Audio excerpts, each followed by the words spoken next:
جسے دیکھو وہ پھٹی ہوئی پینٹ پہن رہا ہے اور نعرہ کیا لگائیں گے، یہ ہے میرے نبی کی شان، بچہ بچہ ہے قربان۔ ارے بھائی آپ نبی پر قربان کہاں ہیں؟ آپ تو ممبئی کے فحشکار پر قربان ہیں۔ میں ان کو اشتار نہیں کرتا، اشتار نہیں، فحشکار۔ آپ تو ان کے طریقے کو اپنا رہے ہو، اگر اس نے بالی پہنی ہے تو آپ بھی بالی۔ اللہ کے نبی نے ان مردوں پر لعنت فرمائی ہے جو عورتوں کی مشابہت اختیار کرتے ہیں، اور ان عورتوں پر اللہ کے نبی نے لعنت فرمائی ہے جو مردوں کی مشابہت اختیار کرتی ہیں۔ اس لیے میرے عزیز، تو میں یہ عرض کر رہا تھا کہ پھٹے ہوئے کپڑے پہننا بزرگ کہتے ہیں یہ نحوست کی علامت، تو پھٹی ہوئی پینٹ یہ نحوست کی علامت ہے، اور پھٹے ہوئے کپڑے کو پیبند لگا کر پہننا یہ تمہارے نبی کی سنت ہے۔ اب تمہیں یہ فیصلہ کرنا ہے کہ آپ کو نحوست والے راستے پر چلنا ہے یا پھر حضور کے طریقے پر چلنا ہے۔ توجہ چاہوں گا، تصویر کا ایک رخ یہ ہے بھائی صاحب، اسی مجمع میں کئی لوگ ایسے ہوں گے جنہوں نے کئی مہینوں سے فجر کی نماز نہیں پڑھی ہوئی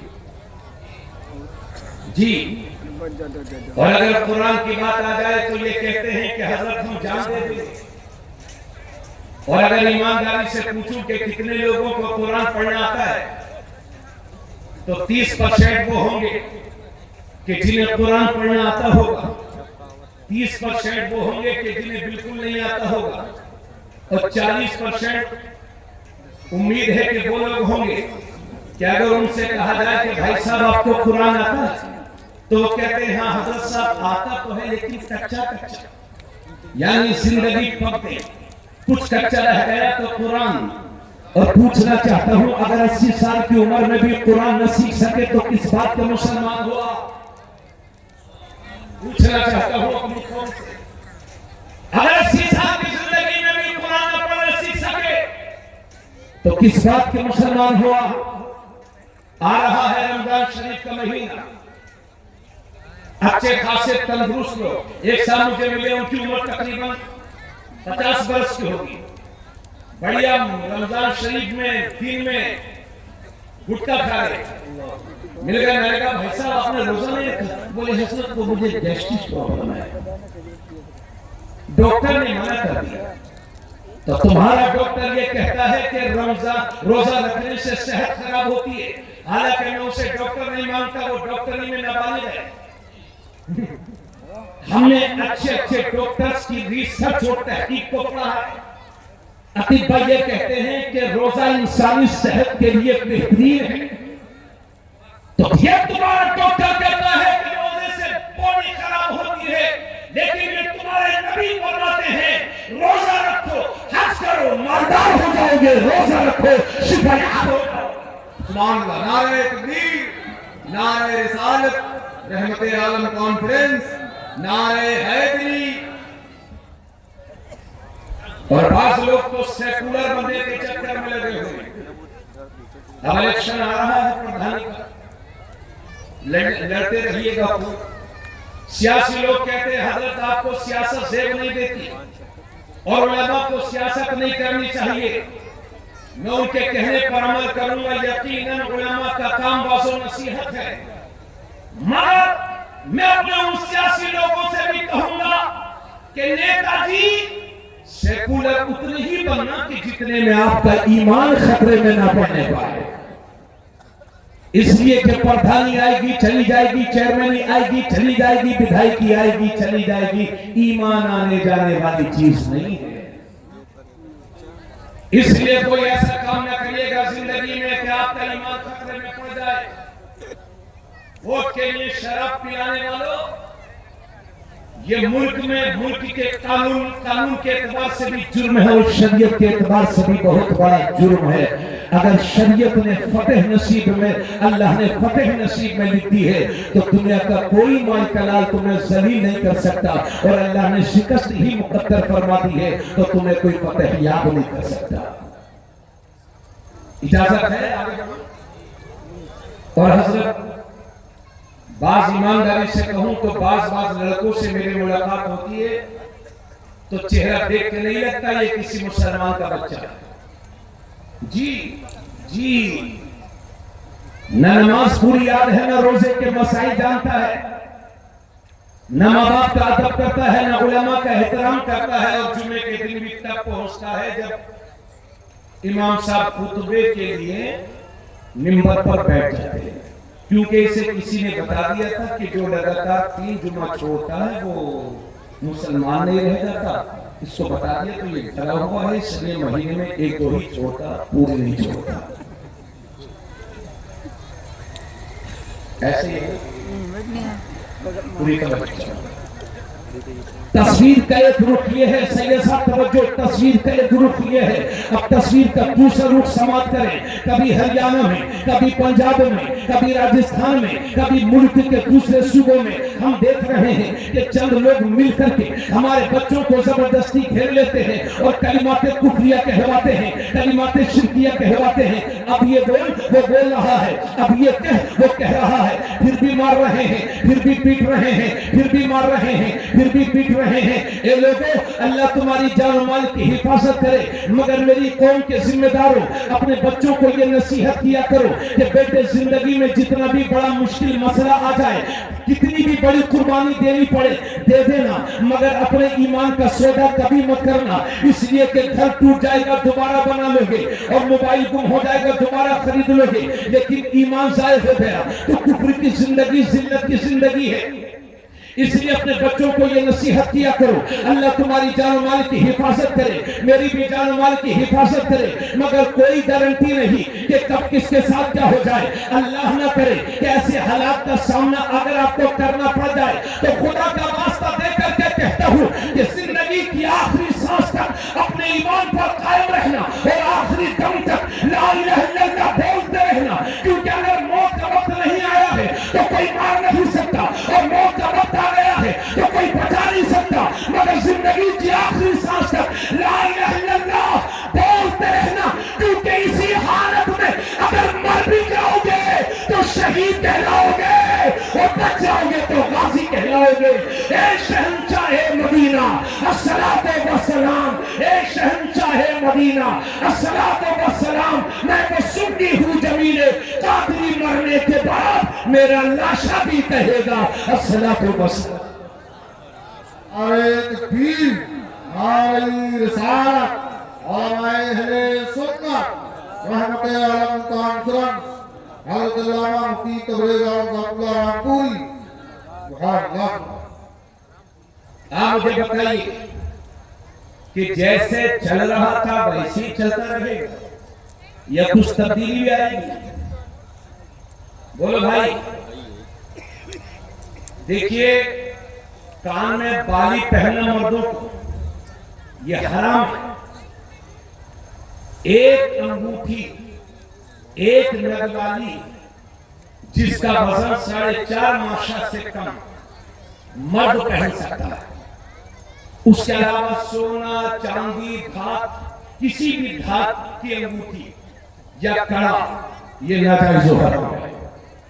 اس لیے میں آپ سے گزارش کرتا ہوں، جلسے میں آئے ہو، موت زندگی کا کوئی بھروسہ نہیں۔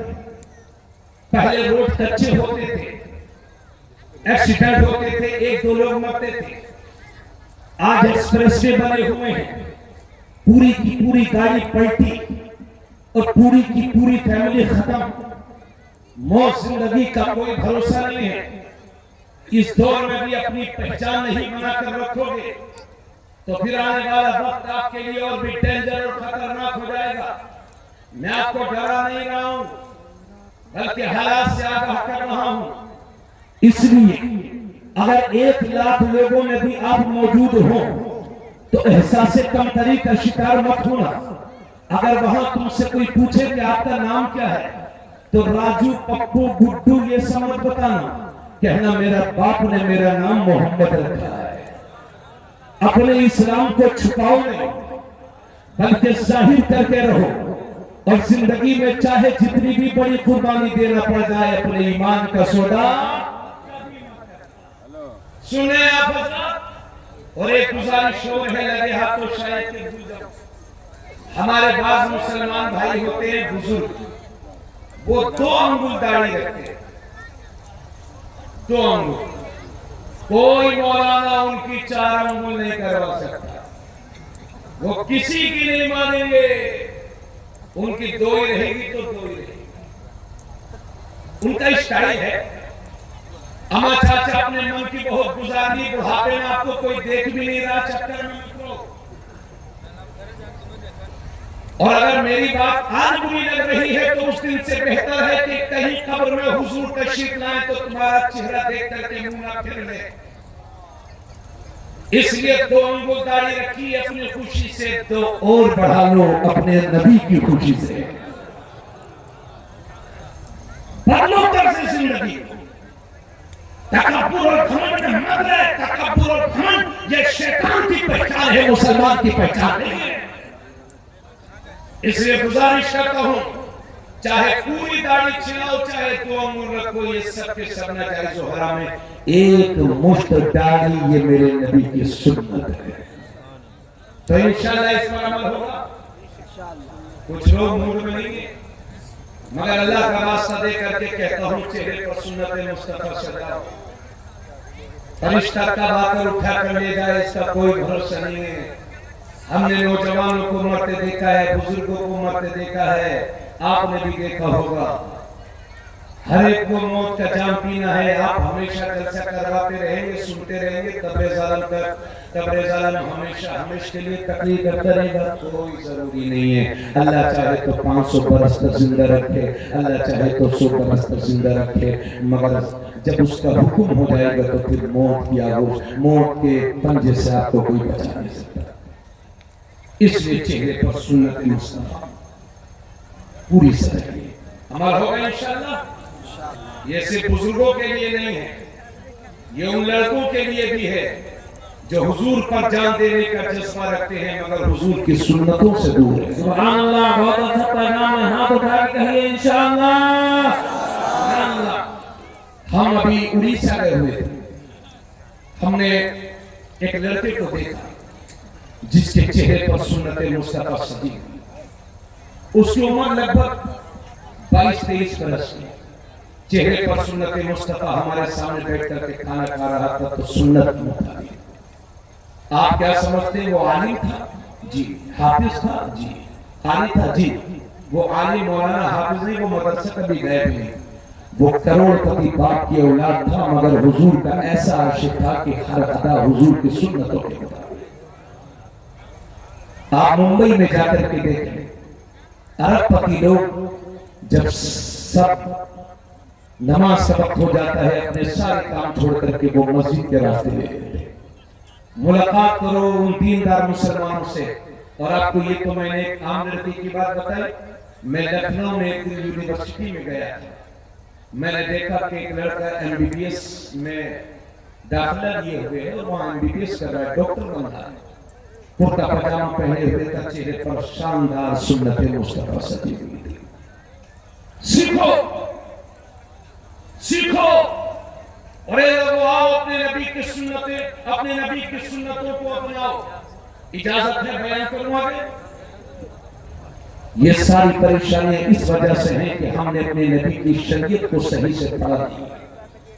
تو میں یہ کہہ رہا تھا کہ سچر کمیٹی کی رپورٹ یہ بتاتی ہے کہ 3 سے 4% لوگ مسلمانوں میں پڑھے لکھے اور 96% لوگ بے پڑھے لکھے، حالانکہ ہم اس نبی کے ماننے والے ہیں کہ جب ان پر پہلی وحی نازل ہوئی تو اللہ نے فرمایا اقرأ بسم ربک الذی خلق خلق الانسان من علق اقرأ وربک الاکرم الذی علم بالقلم۔ نبی پر جو پہلی وحی نازل ہوئی اس میں پڑھنے کا ذکر ہے اور قلم کا ذکر ہے۔ اللہ کے نبی صلی اللہ علیہ وسلم نے جب مکہ شریف میں اعلان نبوت کیا تھا تو صرف 17 لوگوں کو لکھنا تھا، اور وہی میرے پیغمبر 23 سال تبلیغ کر کے جب ظاہری دنیا سے رخصت ہوتے ہیں تو 1.25 لاکھ صحابہ کرام کے ہاتھ قلم سے سجے ہوئے تھے، جنہیں لکھنا بھی آتا تھا، جنہیں پڑھنا بھی